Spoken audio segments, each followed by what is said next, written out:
play for Put your not having a picture 2-year-old at on home my anymore. wall. It reminds me that it's not so bad. It's not so bad. It's not so bad, everybody. It is MLB Live Before Lock Time, presented by Bet365. Welcome, welcome all. Hit the like button as we start up. I'm Eric Lindquist. You can follow me at Eric Lindquist. We got my guy, Matt Belman. Follow him at Fantasy Tips Matt over on X. My guy, how was last night for you? Last night was not great. It was fun seeing the Seager home run, trying to be the first to message you. I have to imagine I was right up there for the first one for sure. So The first that one, was you were the fun. first message. Okay, yeah. I saw that like when I was looking at scores on like the DK betting app, which updates faster than any other score source I've seen. FYI, that was fun. Other than that, DFS wise was not. Taj Bradley was not good, and I played a lot of the late slate also and used a lot of him. King was fine, but you needed Stone, you needed Boyle, especially on the late slate. You know what I mean? Those two guys were absolutely needed. So Killer. Not a ton of offense last night, but I like this slate tonight. I know you were saying before you don't love it. Maybe I can talk you into it a little bit.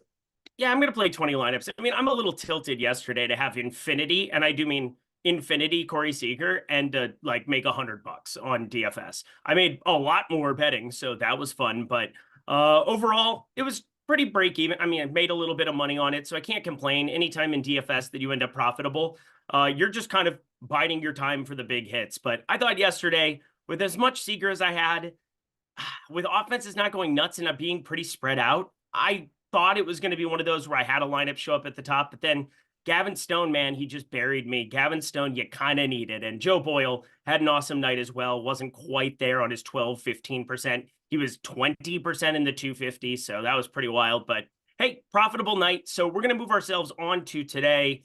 And it's 13 games. It is a massive slate. I'm hosting a show, of course, as you can see. We got Jordan Klein behind the virtual glass there as well. So things are normal here on this front. But I really don't love this slate the way that I loved yesterday with Seager.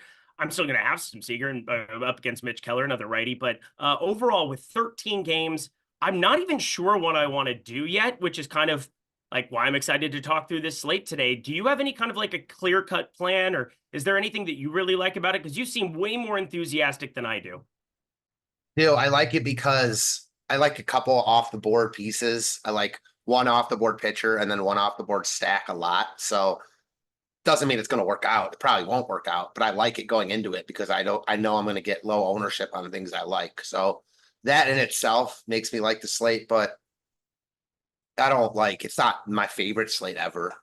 I like it, Yeah. Hey, sometimes the slates that you don't like are the ones that you end up winning a lot of money on. I feel like that's happened to me in NFL, where the slates I really like go very, very poorly. It's like mega chalk running back that hurts his ACL in the first quarter. And then the slates that I'm just like, this is awful. There's like one game with a total over 45, and then I walk into the nuts for no reason. So maybe it can be one of those slates for me. Yeah, I'm totally with you. Just because I like it going in means absolutely nothing, like just totally with you that, probably have had just as many wins on slates I didn't like because everyone's using the same playing field. You know what I mean? Right. Well, with that in mind, let's get ourselves over to pitching. Then we'll talk stacks. We'll talk a little Bet365 in the middle ground of it. And of course, the tools and content. Work through a couple of those single lineups. So if you guys want to fire those up here in a little bit, hold the beat. Just don't have to do it yet. I'll kind of tell you when. But would love to have a couple of those for the single game lineup generator as well, or for the single lineup generator, that is our coolest, newest tool. And I've just been utilizing this nonstop for single entry. I think you should be too. You can now adjust it by stack size. I think it's really, really fun. But without further ado, let's dig into the top of pitcher. And I think with the expensive pitchers that we have before, Zach Wheeler, clear cut, somebody that I'm going to be rostering. Cole Reagan's pretty clear cut, somebody I'm going to be rostering. Luis Heel only at 9%. And from a DFS perspective, I think I might be tangoing a little bit. The wind's blowing across and a little bit out there in New York today. There's obvious lefty power up against anybody, Josh Naylor, Jose Ramirez. But I want to focus on Reagan's Wheeler here to start. I do have a pretty clear-cut decision when it comes to like prioritizing one or the other, because Robbie Ray is going to be in a bunch of my lineups, unfortunately, at 8,600. Do you have a preference between these two? They're pulling roughly the same amount of ownership on DK. I really don't. full disclosure, I'm not playing anyone in this range. So that doesn't mean I don't like them. I play minimal lineups and I'm not spending up to Wheeler or Ragans. Oh, I like wow. both of them. I like both of them. Like, I think they're, projection wise, the top two pitchers on the slate. I just don't see it as that much higher than the guys that I'll play, and the ownership is already there. So it's not like they're too expensive. There's no one over 10K, but if forced to choose, I probably have Wheeler slightly ahead of Ragans. I trust him more, but that's splitting hairs. I like both of them. I'm personally not playing them. I'm also totally in on Robbie Ray. I don't love it. I don't feel comfortable with it. I'm sure some people won't play him after his last start, Yep. but he gets like the dream spot against the White Sox at home in San Francisco. So it almost doesn't matter who he's facing, whether his stuff is on or off, but this is just such a good spot at this price point. He's not going to be as highly owned as Ragans or Wheeler. I like him from a raw point perspective as much as those guys. So I'm on Robbie Ray here. I'm not on Wheeler and Ragans. And then there's another guy we'll get to in the next tier that I like a lot. Yeah, it is. I'm excited about that guy. For me, Ragans and Wheeler, even in just 20 lineups, I'm getting to 35% Ragans. I'm getting to 20% Wheeler. I'm a little bit lower on Wheeler for this one. I think he's the guy who ends up getting pushed up a little bit higher. I think Atlanta's a really good matchup. I think Wheeler just been dominant against righties. And today, well, he's going to get more righties than what you would normally expect in an Atlanta lineup in this spot. Yeah, they pick up Gio Urshela, not even available on the DK slate, batting 8th today. But with Arcia, Urshela, Merrifield there at the bottom of it, you basically have the three lefties, Kelnick, Olsen, Harris. It's a really good matchup for him, but it is 84. It's blowing out. And I still think that this is a spot where Cole Ragans going up against the Angels. With this iteration of the Angels, we still want to be invested. Like Jack Lopez added to the fray. Nolan Schanuel there batting 3rd today. It feels like a spot that Cole Ragans could legitimately make like a Cy Young. It depends what happens with Tariq Skubal. He's the massive favorite in the markets, but 50, 55 to 1 Cole Ragans here. I'm going to be invested on that side of things a little bit more. So it's not that I don't like Wheeler. I have a play on Philly money line. It's now minus 150. Less so enthusiastic about it, although it would still be a play for me. But I like that side of the top end here with Cole Ragans. Luis Heel, is he going to make your lineups at all? You said you don't like anybody up top. Is he in that fold as well? Yeah, he's my least favorite by far. Yeah. I'm not playing heel here against Cleveland. Now, Cleveland's been pretty lifeless at the plate over the past month. They're like last in a bunch of offensive categories, but they don't strike out. And I still believe in this lineup a little bit more than what they've showed recently. So I'm off heel. And not that I don't like Ragans or Wheeler. I just, prefer to spend down a little bit with other guys that I like that aren't getting as much love. But man, it's tough to play Robbie Ray like over these guys. Even though I'm doing that, it's hard to click that because he's so much more volatile than either Ragans or Wheeler by a lot. It's easy that Ray has the lowest floor of the bunch. I will say, I think Wheeler and Ragans' floor is a little bit lower than it normally would be in spots like this. First off, I'm with you in liking Ragans more if that's your, pitcher du jour, just because he's at home and Wheeler's on the road. And even though they have a ton of injuries, it's still Atlanta on the road. So I do think Wheeler's floor is a little bit lower than the field is acknowledging here. And the same with Ragans. Now, the only thing I'll say about that is he's been better against righties than lefties. Mm-hmm. Angels throwing a ton of righties his way. So I got no arguments with Ragans over Wheeler. Again, I think you're splitting hairs. Yeah, it's splitting hairs, but I do think the ownership ends up being more pronounced on Wheeler. That's what we're showing in our ownership projections. I think people look at that Atlanta lineup, see the righties as well. I have a feeling Wheeler ends up getting jammed a little bit. Maybe I'll reassess as we get closer to lock here, but I feel pretty comfortable not fading Wheeler by any means. I mean, I'm never going to be fading a guy of his quality with a sub-4 total and a strikeout prop around 5.5, 6.5 everywhere. Depending on where you're looking. It feels all right still to me, but I think the chances that Cole Ragans has a successful outing in Kansas City, wind blowing in 78 miles per hour against that lineup, as opposed to the top of the Atlanta lineup, I think is a little bit more pronounced. As you said, maybe I am splitting hairs a little bit, but not exactly jamming Cole Ragans either.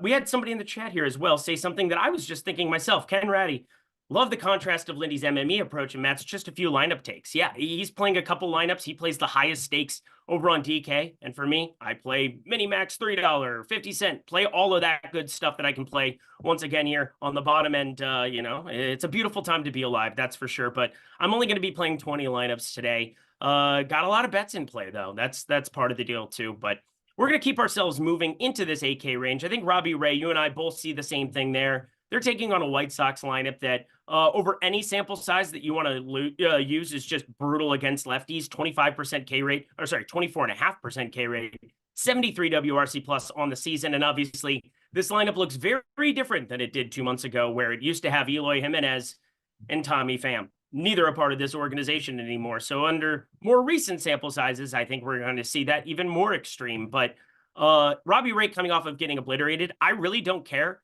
It was a Atlanta spot that, yeah, seemed like a pretty good strikeout matchup there in a great pitcher's ballpark, but he's back in that ballpark yet again, and hopefully he can just hit the strike zone this time. He had those 3 walks in that first inning, and it just kind of buried him early. The line kept moving. It's one start, though. That happens in baseball. And Robbie Ray, talking about his volatility, well, people aren't jamming him today because if he had a good outing against Atlanta, can you imagine what his ownership would look like against the White Sox, Matt? It would be insane. I totally agree. Again, it always feels icky playing Robbie Ray when he's popular, but the matchup is just so good. White Sox continuously under 3 team totals. They're worst in baseball against left-handers in a lot of categories. Kyle Harrison, who stinks, was good last night. If you watched any of that, like, the White Sox just aren't good. Doesn't mean they can't be good tonight. Like, Ray is almost Blake Snell-like in that doesn't really matter who he's facing. If he's off, he's going to walk a ton of guys, and there's still major league hitters. So he's going to, he's just off his game. But if he's on, he can dominate anyone. So the point being, if he's on tonight, he's got massive upside at 8,600. I think his ceiling is highest on the slate, like not point per dollar, just raw points wise. Yeah, it depends, because I think there's one guy that's getting slept on a little bit here. He is in the 7K range, so we'll get there. I think his ceiling is ridiculous. I mean, Robbie Ray can run into strikeouts against just about anybody. We've gone through his numbers now that we have enough of a sample size on him. Nothing is all that concerning for me. He ran into some walks early on in that last outing, and he was extremely successful against the Dodgers, a team that he's weirdly owned in Dodger Stadium over his career, which I don't really care about, but maybe it's a comfort thing. I don't care. Oakland, Cincinnati, Detroit, Atlanta. He ran into a really tough Atlanta spot, but he's had a pretty decent schedule to start off the season, and the strikeouts have been there in basically 3 of his 5 outings. If the strikeouts are there today, 7, 8, 9, potentially 10, not off the table against the White Sox. But you said you had an 8K pitcher in this range that you really, really liked, and nobody is pulling ownership. In fact, the guy who's pulling the most ownership is Cody Bradford at 10.4%. Then it's Jose Berrios at 6.3% taking on Cincinnati. That's a decent enough strikeout matchup, but I'm curious, who is this masked man that you speak of? So it's a guy that's been popular on basically every slate he's been on recently, coming off his worst start in like a couple months. But I watched a lot of that start, and I love the way he got through it without his best stuff. I actually stacked against him on that slate. It was like a 2 or 3 game slate where he was uber popular. And I almost never pick on the team he's facing tonight. Reynaldo Lopez. No. Oh, okay. That would your boy Bailey Ober against San Diego. One of the best pitchers in baseball over the past couple months. Now, I know it's not a good matchup, but he's discounted at 8,400 and he's not getting any ownership. You look at his game log, it's pristine. As I said, his start last time out was not good, but again, pitchers are not going to have their best stuff every time out. He clearly didn't have it last time out, and he still grinded through I think 6 innings against Texas. It wasn't a great spot there. Again, I'm just playing the talent here. San Diego, their second game back from a long trip. I like the spot Ober's in here at no ownership. Again, he's been popular on every slate he's been on. He's not popular tonight. He's been, again, a top 5 pitcher in baseball over the past 2 months, so pretty long sample size. And I'm buying the talent here. So at 8,400, I like Bailey Ober a lot. Oh, my God. Your lips to God's ears. I'm going to be cheering for him. My Twins need to start winning some freaking baseball games. But Bailey Ober has never inspired confidence. And this is a ballpark that for whatever reason, I've heard about doors flapping in the front. What do you I'm not mean sure. never inspires confidence? You got to stick to that point real quick. What do you mean? I'm a tormented Minnesota sports fan. You have to cut me a break to a certain Okay. extent. I have Bailey Ober with the launch angle and the barrel percentage that he has rightfully. 20.3-degree launch angle, 8.3% barrel percentage. And whenever he shows up as chalk on slates, I generally stack against him. That's exactly kind of what I do, because the home run is just always going to be a live thing for Bailey Ober's portfolio. And did you know, Matt, that Petco has been the #1 ballpark adjusted for home runs in all of baseball and Baseball Savant this season? Petco's playing insanely small this season. For whatever reason, the door's flapping in the back that they're closing, and there's maybe a breeze coming off of the marina there. I'm not sure what it is.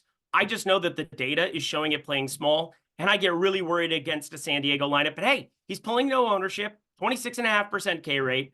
I think that there are ways that Bailey Ober goes out and has a ceiling game, but even in my 20 lineups, I don't think he's going to crack one of them. So it's going to be you, my friend. You are braver than I, that's for sure.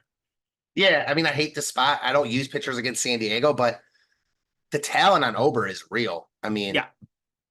Again, I felt that way too. I like the talent. I just want him to realize it in like an extreme way.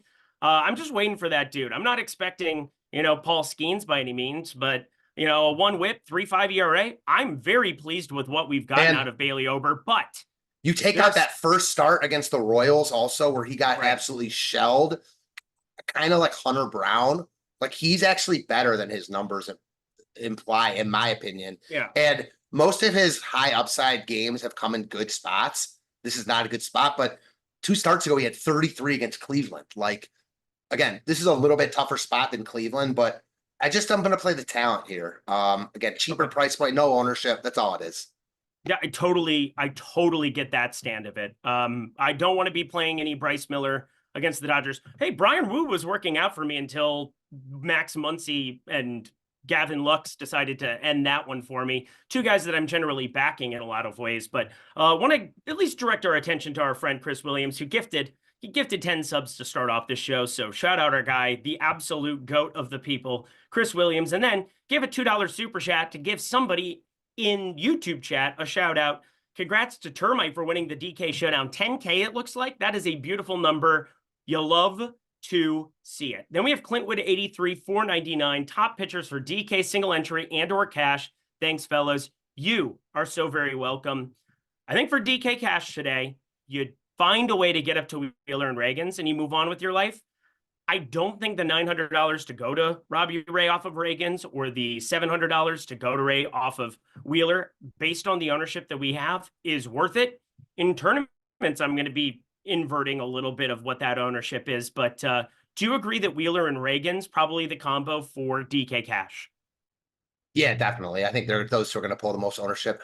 I don't have any arguments with you that you think Wheeler is going to be a little more popular, but I just think it's going to be like both of them between 30 and 40%. And this is what it is. You know what I mean? Maybe Wheeler's a little bit higher on, but in cash games, I think you just lock them in. Yeah, I think you do too. And then for single entry, I'm curious who you would find as your 2 pairings. And then I'll give my 2 guys that I like for single entry. One, if you want to, let's take 1 pitcher each, because Wheeler and Reagan's, I think, are pretty established. I think I would have one of them in single entry today. I would probably play a couple single entries. I'll end to firing that here when it's all said and done. But who would you be playing as your SP2? Man, so I like Ray and Ober as my 2 favorite pitchers. So those are the 2 guys I'd play. And then the other guy that I like that we haven't gotten to his range, again, I don't want to like lock this guy in, is Matthew Boyd. He was phenomenal in the minors. Obviously, we know his history a little bit. Like, he's had good stretches for Detroit, had some bad stretches, a lot of injury history, but he was phenomenal in the minors. He was really good in his first start, and he's 6,600. And again, I think there's a lot of downside there, but 6,600, I'm going to play a little bit of Boyd, but really for me, it's Ober and Robbie Ray. I just like those 2 guys a lot at their price points. Kind of a little bit more worried about Ray than Ober, but I think Ray has higher upside is how I look at it. Yeah, Matthew Boyd is 6,600 right now. It is a very, very tough matchup. Wind out to the right a little bit here, but He did get up to 80 pitches. He was in play there in the minors. I'm going to have him in a lineup or two tonight. I'm not saying to jam a 5%, 6,600 Matt Boyd, but all I know is that he will not be 6,600 for long. Matt Boyd will be an $8,600, $9,600 pitcher when the season is over. You can bank that. He's that quality of an arm. If you remember him in Detroit, and if you've looked at his numbers early on from AAA and then that first start with the spin rate intact and everything, I think he's going to be really nice for Cleveland. And I think it's kind of being slept on how good Cleveland could be with their bullpen. And then if they're getting what they've been getting out of Tanner Bybee and Matt Boyd come playoff time, it should be fun to watch. But my guy in the 7K range, as we work down here, smash the like button, of course, everybody, is, of course, Nick Pivetta against Houston. Houston is not your ideal strikeout matchup. I'm not going to sit here and say that. Probably the same way you look at San Diego, but I do think the strikeouts are exponentially more live in this spot than like a spot for Bailey Ober against San Diego. 30% K rate, doesn't really walk anybody, but nobody really walks in the Houston lineup outside of Alvarez and John Singleton. And having Singleton in there with a 27.5% K rate, Jake Myers, 23.4, Shea Whitcomb, there are a lot of ways that Houston obliterates Nick Pivetta. There's also a lot of ways that Nick Pivetta is like a must-have tournament option on today's slate. He's not very popular, sitting around 10, 11, 12% owned. I really, really like him as an SP2 option today. I'm going to be rolling out quite a bit of him, currently in 30% of my lineup. So my highest exposure that I have to a player over the field on today's slate. Do you like Pivetta, and anything else in the 7K range stick out to you? I'm with you on Pivetta. I think he's too cheap for his strikeout upside, but there's obviously downside in facing this Houston lineup. I mean, the top of it at least is lethal with Alvarez and Altuve. So yeah, I get Pivetta. He's a guy I like to play when he's at this price point, and I see nothing wrong with him here. No one else really is standing out for me. Again, I like Ray and I like Ober, who are both in this price point. I don't think you're crazy to play Cody Bradford either. Pitch count got up last start. Pittsburgh is pretty lifeless. So he's interesting to me. If I were playing like, again, 20 lineups or 150, I'd have exposure to all these guys. But at the top of the list of the guys I'm not playing, probably be Pivetta, then Bradford. Shout out to News God, member for 41 months. Shout out News God, giving himself a shout out, followed by Sotex, member for 26 months, shouting himself out to News God, followed by Chris Williams, member for 17 months. Chris Williams' third appearance on the show for a third different reason. Shout out to News God times 2. Yes, News God, my guy, El Negro Loco, hanging out in the chat. Give him some love. Always doing work here at Stokastic in so many different ways, and we appreciate him so very much. Let's move ourselves to I don't really have anything else in the 7K range that I like. It's pretty much Pivetta, and then it's a dead range because Matt Boyd exists, and I'm just going to be playing Ronel Blanco, 10% of lineups, Ronaldo Lopez, 10% of lineups. For my 20 max exposure, I don't really find myself there, but 6K actually has one other option that I think we should at least talk about. Am I a psycho for playing a lineup with Davis Martin? No, I don't think you are. Again, he's made some changes in his repertoire recently, which is kind of what I said about Boyle. And he gets a San Francisco team who strikes out against righties. Obviously, it's a great park for pitching, and they're going to be owned. So I don't think you're crazy at all. Like, I like Boyd slightly more. I just think he's the better pitcher, but certainly Martin's in the better spot. And if you ask me which one of these guys got you like 13 fantasy points, I think Martin was more likely. If you ask me who got you 20 plus, I think Boyd is more likely. So I think Martin's floor is pretty nice here. Yeah, I'm going to place, I have one lineup of Martin. I have, I've got some Boyd here as well. He was the guy that I identified down here that I think I like the most, but he's in a difficult spot against the Yankees, whereas Martin gets to take on San Francisco. In San Francisco, they strike out against right-handed pitching, all of the things you said. 22.4% on the season. Doesn't look all that good, but we got to remember they did call up a lot of guys here in San Francisco, sitting around 23.5% over their last 30 days. So a little bit different. And I think going forward, they're going to be a more dangerous lineup when you had Gerard Encarnacion, but he's also a guy who strikes out 28% of the time on a day in, day out basis. Grant McCray, 37% strikeout rate thus far at the big league level. Tyler Fitzgerald, who's just been God at times this season, 27.5%. So as I work through San Francisco, I do think Davis Martin is at least viable. Don't want to like beat the drum for him. He's been topped out at 85 pitches is the most that he's had in his 4 appearances. And the White Sox really have no reason to push him to 9,500 unless he's got it absolutely rocking. So be paying attention to that. I think that's at least a low-owned dart here at the bottom end of things. Let's jump over to FanDuel here, shall we? We've got, 30 minutes left in our program, 30 minutes. Let's get ourselves to FanDuel, where we do see some really pronounced ownership on one Zach Wheeler and nobody else. This is probably one of the weirdest slates that I can remember looking over at FanDuel before this show, where we've got Wheeler right around 20% in our ownership projections, and the next highest owned pitcher is Robbie Ray at 8%. Wild stuff on FanDuel. If you're making one lineup over there, who catches your eye at their ownership? Man, the tough one. Because I still like the guys that I like on DK. But considering the ownership, I mean, it's hard not to just like Ragans here because he's not getting love compared to Wheeler. And I think they're so similar. So on FanDuel, I'd probably be playing a lot of Ragans, but I also like the Ray discount. So Ober's not in play for me here. He's just too expensive. It'd be between Ray and Ragans because I like Wheeler a lot, but the ownership's already like, I don't really get why he's so much higher owned than everyone else. I kind of get it. I mean, you look at his outs prop. I think that's kind of the main thing, where 17.5 juiced heavily over, I believe. Let me just double check because I saw that earlier today. And sometimes things change because betting odds change. That's how it works. But Zach Wheeler, double checking this over at Odd Shopper, which again is our I don't want to say like brother or sister company. They're one and the same here. Odd Shopper, Stochastic. Stochastic is Odd Shopper, Finkel is Einhorn, and Einhorn is Finkel. But Zach Wheeler sitting with 18.5. The under now heavily juiced. But yeah, it's now sitting around 18.5. Was it 17.5 with crazy heavy juice on that over before? So I wanted to at least point that out. Yeah, if you're getting 6 innings and you're very confident he's going to be getting 6 innings on FanDuel according to betting odds, it's hard to get away from a guy like that with a 6.5K prop, highest on this slate. But Robbie Ray, I think, is very nice looking there at 9,700. I agree with you, where Cole Ragans for 300 looks awesome to me as well at exponentially lower ownership. And then Nick Pivetta, 8,600. Probably don't want to go to Matt Boyd because of the pitch count concerns. Probably don't want to be going crazy with any of the other cheapies down here. Bailey Ober, your boy's at 10K though, 1.7% ownership. Yeah. You'd definitely be rolling with a little bit of that. I mean, if I were playing 150, yeah, but part of the reason I like him on DK is he's cheap and he's not owned.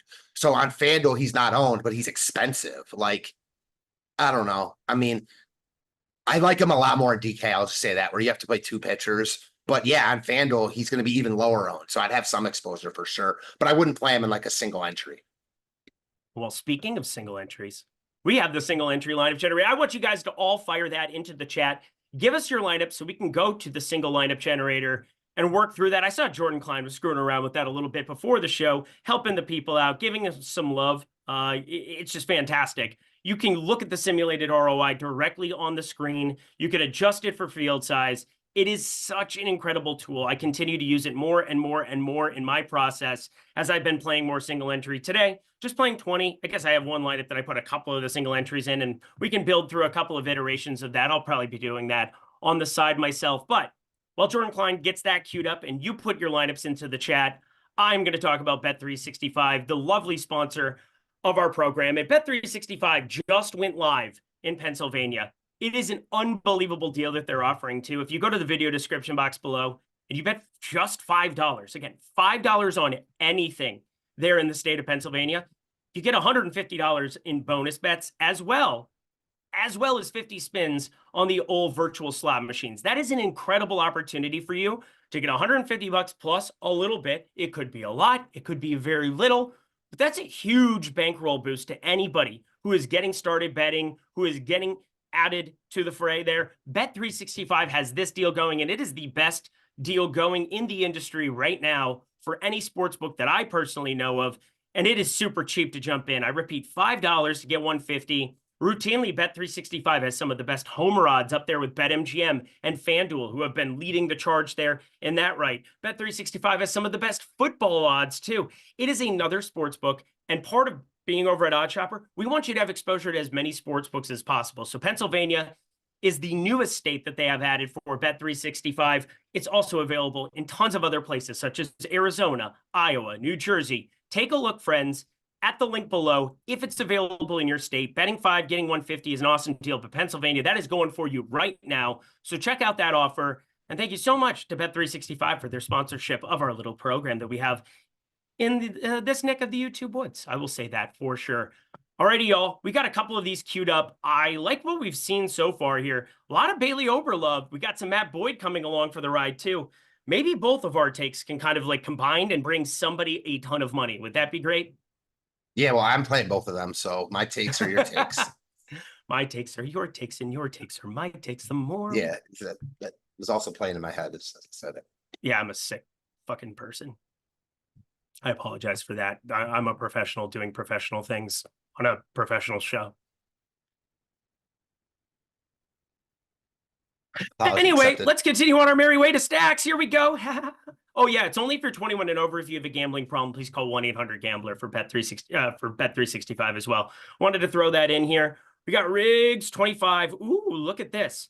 We got Ober, Boyd, William Contreras, Miranda, Simeon, Young, Seager, Smith, Carpenter, and Mr. Tavares. First off, love to see the 5-man.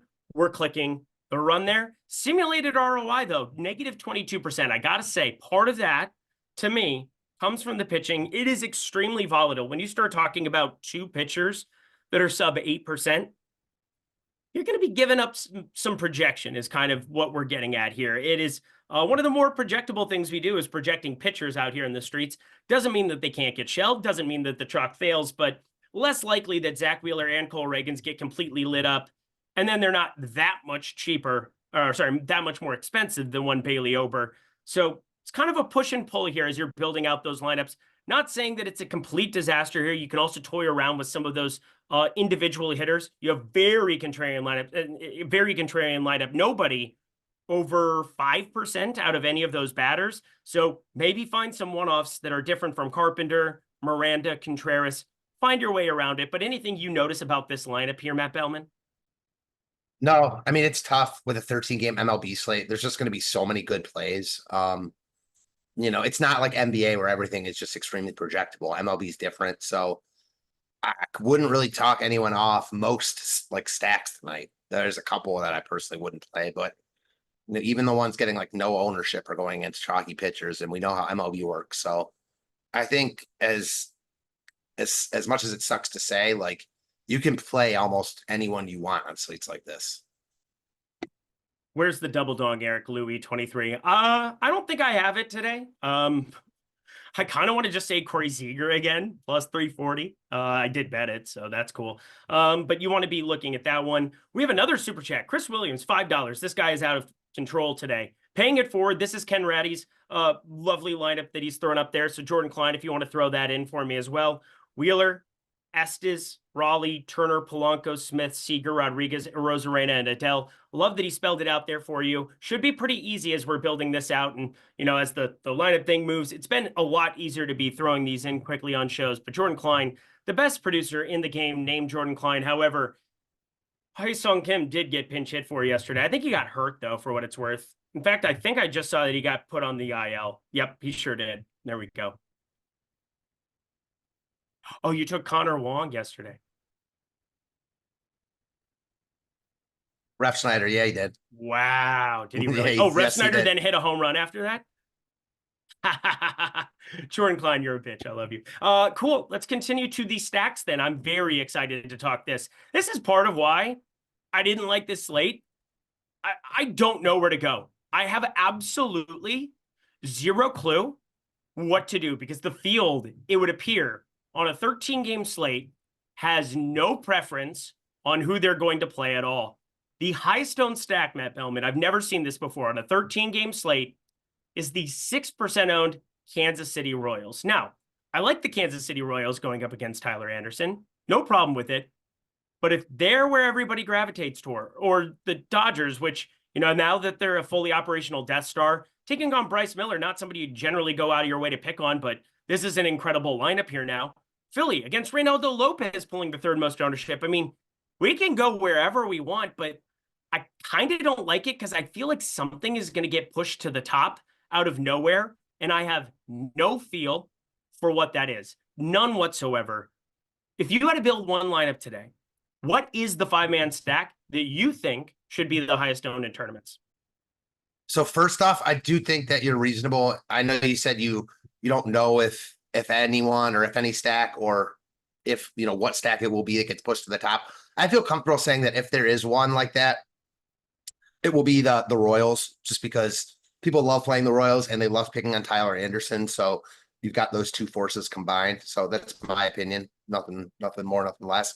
For me, my favorite stack on the board, and I like slates like this because I like to plant my flag. Again, I'm playing few lineups, and I know the field is generally not going to be where I'm at. It's Cincinnati against Barrios. My guy, my dude. Yeah. So Barrios is not good. He's coming off a couple really good starts, but his underlying numbers are really not good. He doesn't strike anyone out. Since he's getting no ownership here, they've got power upside, they've got speed upside. I love playing guys like Ellie De La Cruz when he's not going to be owned. I mean, he's got as high of upside as anyone in baseball, probably right there with Shohei Ohtani and Aaron Judge because of the steals. So I like Cincinnati a lot today. He's expensive, but they got cheap guys around him. Yeah, I'm playing a lot of Cincinnati tonight. And again, I'm playing a little bit differently because the big, like, higher dollar tournament on DK is like a 111, 4,500 people. So it's not like a 300 person 555. So it's a little bit different. Playing a little bit more off the board than I might normally because of that. It's more of a lotto, Yeah, totally get that. I love that that's your stack you've identified. If I had to pick one stack that I would play in single entry, I did just enter a couple of those lineups, or I tried to snag whatever remnants of single entry there were left in the lobby here. But Jose Barrios is who I want to attack. 3.85 ERA next to a 5 expected ERA, 5.10 FIP. And basically a player, like a replacement level player, the 0.2 wins above replacement this season. And yeah, he's not very good. You work through some of the other numbers going up against lefties, 184 expected ISO. But against righties, 198 expected ISO. So he really shows no favoritism. He's giving up power and responsibility to everybody involved, equal opportunity for lefties, righties, anybody to go absolutely smash his face in. And he deserves that because I really never liked him in Minnesota. I also don't like him here. Maybe I'm just a Minnesota Twins starting pitcher hater, except for the one guy, Pablo Lopez, who's the unluckiest in baseball. But we'll get that whenever he shows back up on a slate. Sean Geezy, $10. Host Eric brings a lot of energy. First time hanging out here? I don't think so. Yeah, that's what I do when I host. I'm an energetic cat. Greg can't make fun of me, so I'm pretty happy right now. Question for you both. Favorite sub 10% owned pitcher and sub 4% owned stack on DK for GPP tonight? Ooh, bottom half of stack exposure upon writing, but could change. All right, so we'll get to this. We're looking for a sub 4% ownership stack. I wanted to see where Cincy was. Yeah, it's got to be Cincy. It's Cincy for both of us. So I love that we have both of that. And then favorite sub 10% owned pitcher, I believe mine's Matthew Boyd, and I believe Matt Belman's Bailey Ober. Yes, but I also like Boyd. So we're on the same page with a lot of this. And I don't think, like, normally on a 13-game slate, we both said Cincinnati. And that might make me think, like, oh, maybe their ownership's a little bit higher than we're projecting. But I just don't see it. I just don't see Cincy getting steam at all here against the pitcher the public generally likes, especially at home. So that's pretty cool that we both like the same stack on such a big slate. Man, somebody just tagged me and said Corey Seager 2+ home runs plus 4,000 tonight. They're trying to lure me in. They're trying to make me want it. Can't do it. Not going to do it. Anyway, Sean Geezy, $10 super chat. Thank you so very much. Let's talk some more stacks because this is probably the talking point that we have the longest on this show. We covered pitching pretty quick. I think it's pretty top heavy. We talked about some contrarian options sprinkled amongst those spots, but stacks. Cincinnati. Is there another stack that you're showing up because you're playing the 111? You're playing a couple of lineups, I'm assuming there. Any other stacks that you really are prioritizing tonight? Yeah, one other stack I like a lot. Again, not getting much love at all. facing a pitcher we didn't talk about, and the pitcher's also in play here. It's Detroit against Assad. I know the weather is not ideal for hitting conditions, but I am not a believer in Assad at all. I don't think he's good. He's gotten by with smoke and mirrors, and I like this Detroit lineup right now. I don't think they're good, but I think they have DFS upside at very cheap price points, mostly across the board. So Detroit is the other team that I like. And again, you have to take into consideration, like I said, playing a little bit different than I play normally, because on Tuesday nights they have this 111. Yeah, I think Parker Meadows, Matt Vierling, Riley Green, I looked a lot at them. Kerry Carpenter cleanup as well. I think the main issue, like, I really want those guys to run. I really would want them to run against Miguel Amaya. And we're just not seeing it, because Miguel Amaya has one of the slowest pop-up times in baseball. It's like over 2 seconds, which is very, very bad. Getting the ball from your hand and throwing it out to second base, 2.04. His exchange time, it's all right, but arm strength's about neutral. I just look at that pop-up time. I mean, a guy like Dylan Dingler on the other side, just for comparison, as I'm looking at it, 1.83 his seconds to second, 87.5 mile per hour throw to second. Should be an opportunity if any of those guys get on base to run, but we haven't seen it a ton from Meadows and Vierling, and I think that's kind of like weirding me out a little bit. I think 17 stolen bases for Parker Meadows in his baseball career, 9 this season in 144 plate attempts. Like, that's okay, but not running the gamut out there, that's for sure. Fair, but I'll counter with, in just the last, he came back from a long absence in early August. In the last 4 games, he's got 4 steals. So, like, oh, Jesus, he's running recently. You know what I mean? And, like, maybe that's just small sample size garbage, but good to see, he's healthy. 4 steals in 4 games isn't nothing. It's not everything, but it's not nothing, Yeah, it's not nothing for sure. Again, Matt Vierling, they are not letting run, which sucks, because he's that's weird to me. Ran at That's weird to AAA. me. Yeah, he's 4 stolen bases on the year. So I'm using the aggregate, but I think it's an important talking point, because it's not something we talk about a lot on these shows, but I always find it to be interesting. I don't go to the stolen base prop market a lot, because I think it's very, very volatile, and I think it's very, like, hold centric. It's really hard to find numbers that you really like there. I mean, Ellie De La Cruz, you'd be up money, I'm pretty sure, betting his stolen base every single game this season, but he's a little bit of an outlier, I will say. And looking at a number of these spots, like looking across the board, I am quite positive that Detroit, not the team that's going to go out there and try to run all over the place, but Parker Meadows, I'm going to give him a tiny bit of a boost and try to get to a share or 2 of him going up against Assad, who this has not been a good year for him. 333 xWOB, but sub 20% K rate. Something that I really want to be paying attention to there. Stolen bases when you have Amaya behind the plate, because he is truly, truly abysmal. Bethencourt, when he's out there, has a cannon for what it's worth, but he's just never out there because he's a terrible hitter. So Miguel Amaya, just wanted to point out, that's one of the things that I've tried to pick up on, but I still very rarely find positive EV plays over at OddsShop or anywhere else that can really help me out with that, or based on my projections from a top-down type way. So yeah. Anyway, we're going to keep ourselves moving. We're going to keep things moving, just to keep it moving. God, I want to watch Austin Powers. Any other team that you really want to highlight? Because I've got one that I do like, that I think is going really under-owned here, and it's against more of a popular pitcher, I would say. For me, no, but I want to try to see who yours is. Yeah, I'm not sure who's yours, right? Yeah, I mean, Luis Roberts, 4,300, and everybody else on the entire ball club fair. is like insanely cheap, sub 4K. Andrew Vaughn in there again, 3,900. The only thing I'll say is I don't think they're under-owned. They're just low-owned, like every other team on the slate. It's just how I see it. You know what I mean? Yeah, they could be like 1%, 2%, which would be awesome. I'm seeing that at a number of spots. But anyway, Robbie Ray, we just saw him walk 3 batters in an inning there. If the walks show up again, if he's not locating, it could get really, really south. And because Robbie Ray is a guy that I'm making a pretty noticeable stand with now, he's tied up at the top there, 35% of him as well as 35% of Cole Reagan's, my 2 highest owned pitchers. I think I got to have a couple of White Sox stacks thrown into the mix just in case. And the White Sox do run. Luis Robert, he hits the ball hard and he runs. That's a fun combination. Yeah, definitely. Yeah, I'm with you. If I were multi-entering, I'd have some exposure. Yeah, Yeah, 13 I'm game with that. slate. I'm advocating for the frickin' White Sox. What a time to be alive.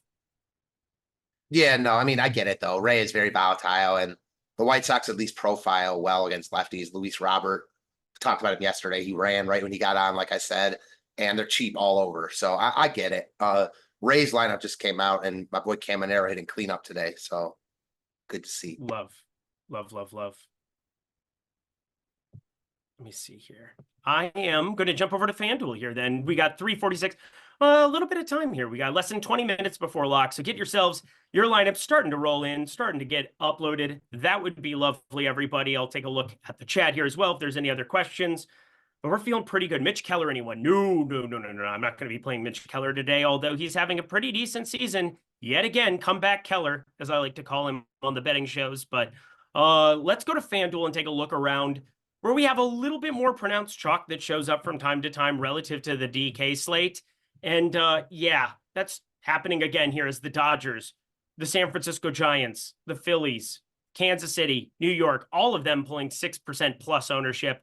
Dodgers highest up around 9%. Makes sense with only 4 batters that you have to play. And Max Muncy going yard right out of the gate. He looked all right to me. That's useful to have back in your lives if you're the Los Angeles Dodgers, for sure, batting 7th there. But anything on FanDuel that you're noticing where you would want to fire up one stack more than you would over on DK?